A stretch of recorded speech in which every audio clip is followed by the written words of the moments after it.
today's video is going to be about ASAKUSA, which is the traditional neighborhood of Tokyo. It's really touristy most of the time, so that's why it's not one of my favorite neighborhoods, but it's still something you can't miss. Like, if you come to Tokyo, you have to visit ASAKUSA because of the temples, the streets. Everything is really old-fashioned, and you got all the traditional food, traditional restaurants. Then if we have time, we're gonna head down like south from ASAKUSA to a neighborhood which is called Kiyotsumi. It's really small, I've never been there, but it's really cute.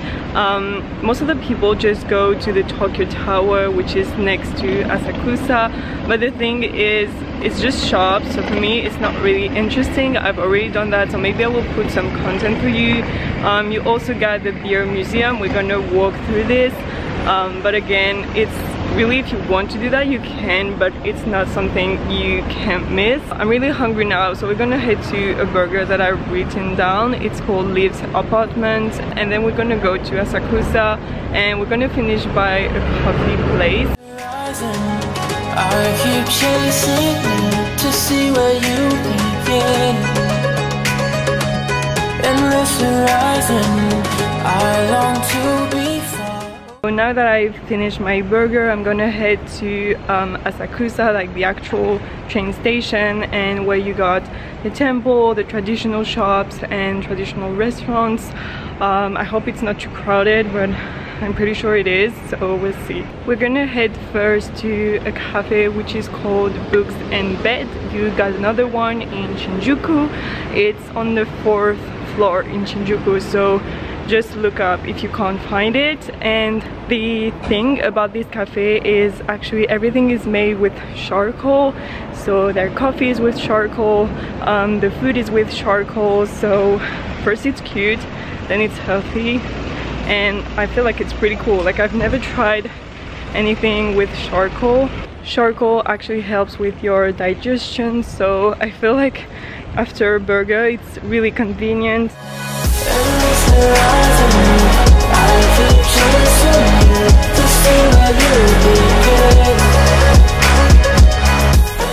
Here it's on the 6th floor, so it's actually higher than in Shinjuku. And Book and Bed is also a hotel, so that's why some people just rent a room.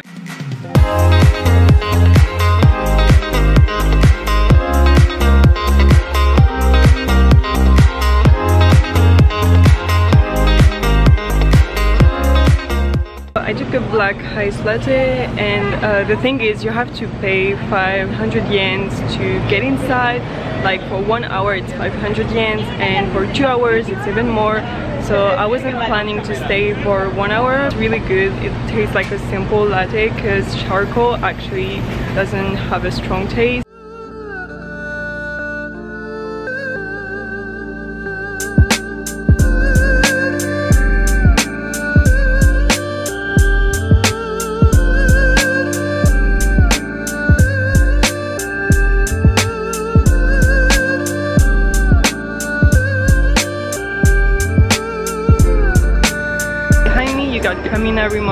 Gate Senso-Ji.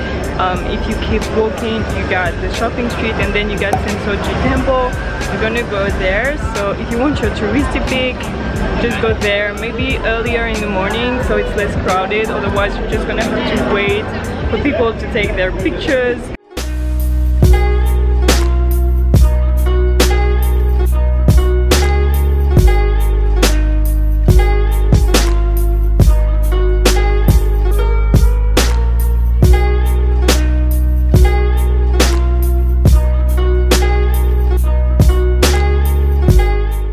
Weird stuff always happened to me. Like, there was a guy, I think he was Japanese, I don't know, and he talked to me in English, and I thought it was gonna ask me something, and he told me, can I escort you?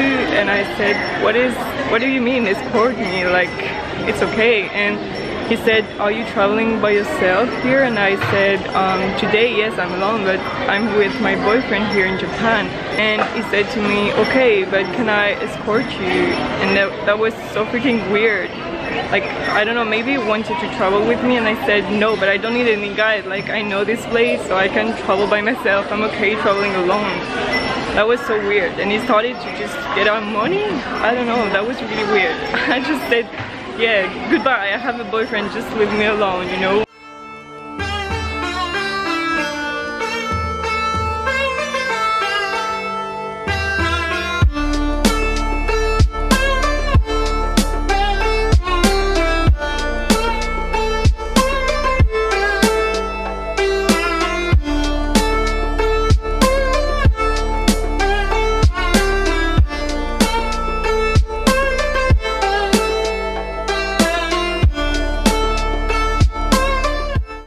Like in Meiji Jingu Temple, you can buy luck wishes, and so you just shake the box. You got Japanese and English boxes, I think, and then you have a whole paper saying your luck concerning your job, concerning your relationship, concerning your future. If you got bad luck, make sure to tighten your paper against a certain wall so your bad luck can just go away.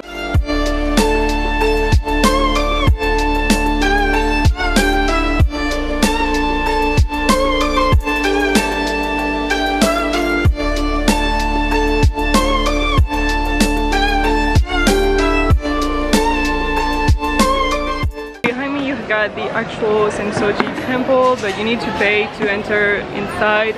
Actually, just like any other Japanese temple, it's really cute, but I don't feel the need to pay to get inside. The outside is just as pretty as the inside, and it's really big here, so you can walk around and visit the rest of the ASAKUSA part. There first, then we crossed the whole shopping street, then we went there, and then we are here.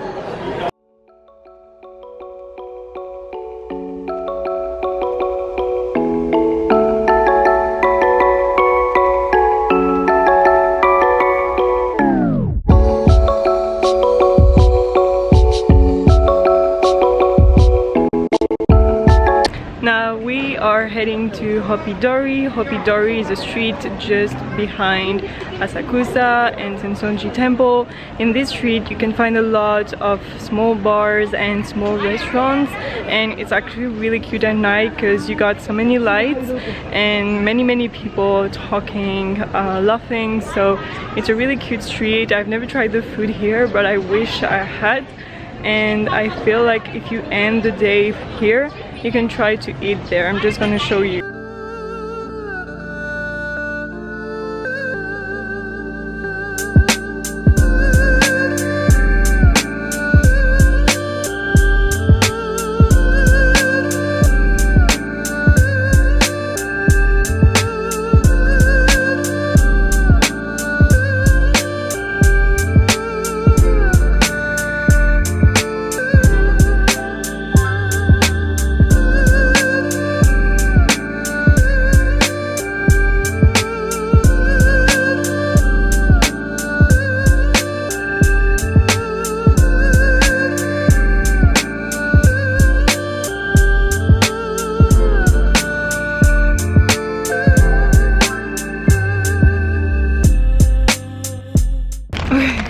So I'm trying something with my umbrella. I'm not sure if it's working. Yeah, I was just finishing like the ASAKUSA strolling and it started to rain, so that's a great timing.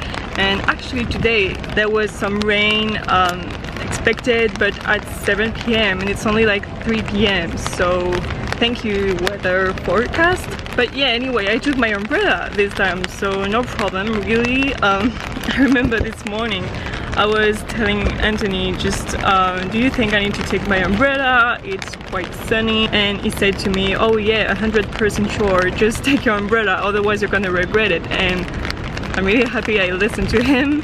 The last time I went there, I remember I bought some Japanese food, really typical food like nori or rice cakes, some Japanese desserts, I don't know the name.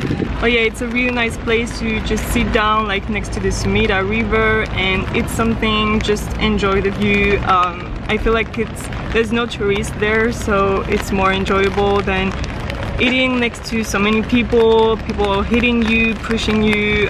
It's not really chill to eat or to enjoy.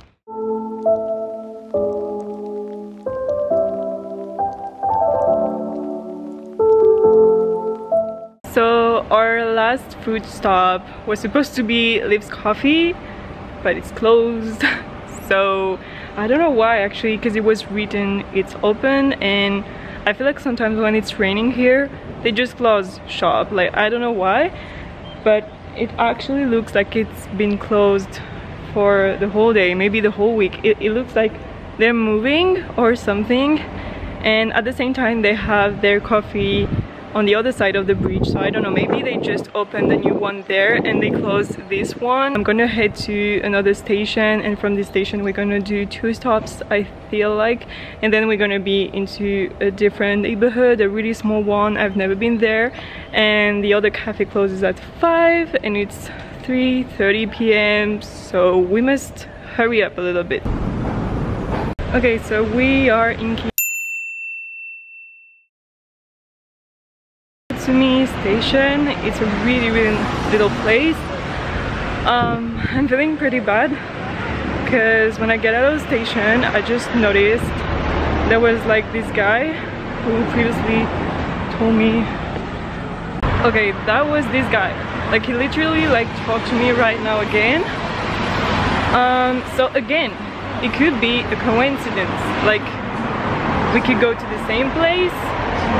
But Tokyo is so huge, like really huge, and here, the neighborhood where I am, it's really not famous at all. Like, I don't know, I don't feel like if it's a coincidence. I feel like he has been following me, but I haven't noticed because there was a lot of people and I walked fast, so I thought like, yeah, he's not behind me or anything. But yeah, I just asked him, are you following me? Because yeah, it's frightening me. Like, I'm actually a bit shaking because I don't like this type of situations.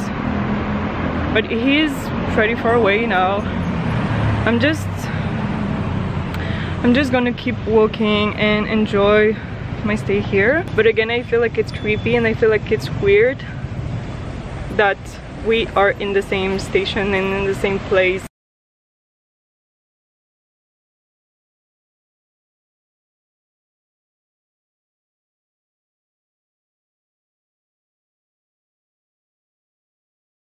To go inside Kiyotsumi Garden, you have to pay 150 yens.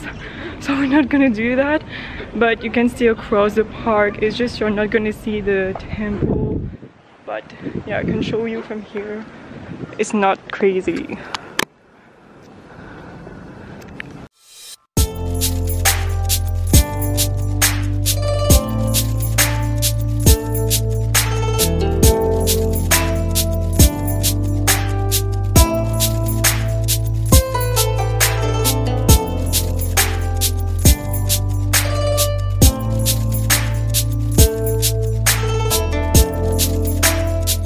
So the coffee was good, like really good quality coffee, and the place is really chill, really calm.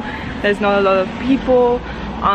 They took a while to make a coffee, like maybe 15 minutes, so it's a little bit long. Actually, there's not a lot of things to do here. Actually there's nothing to do in this neighborhood, and to be honest, because of this guy who has been following me, I'm not feeling comfortable here. I just want to change from this neighborhood and go to somewhere with more people.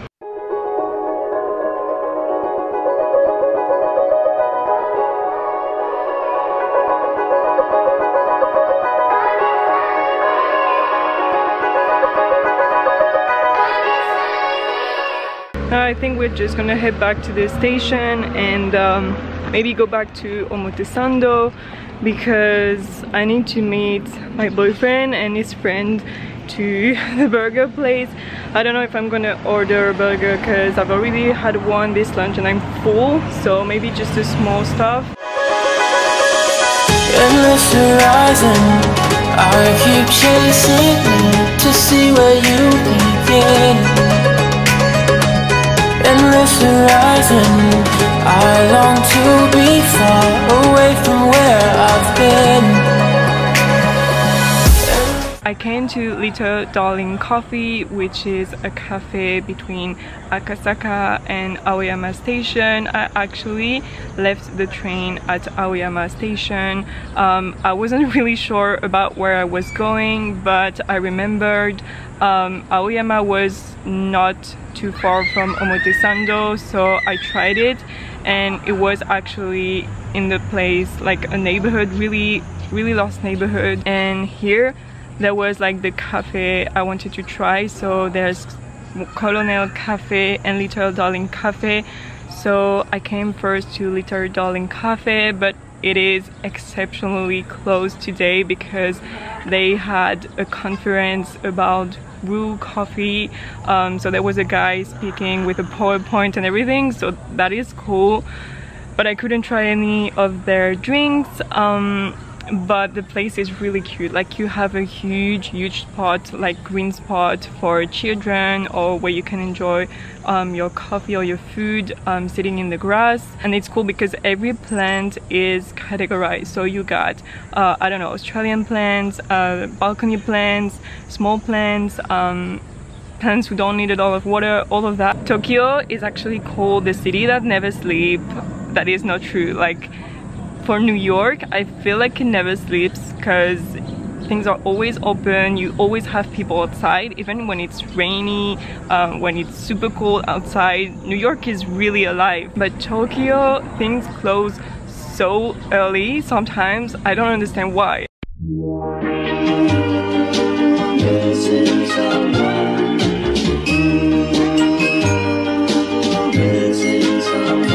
Missing someone.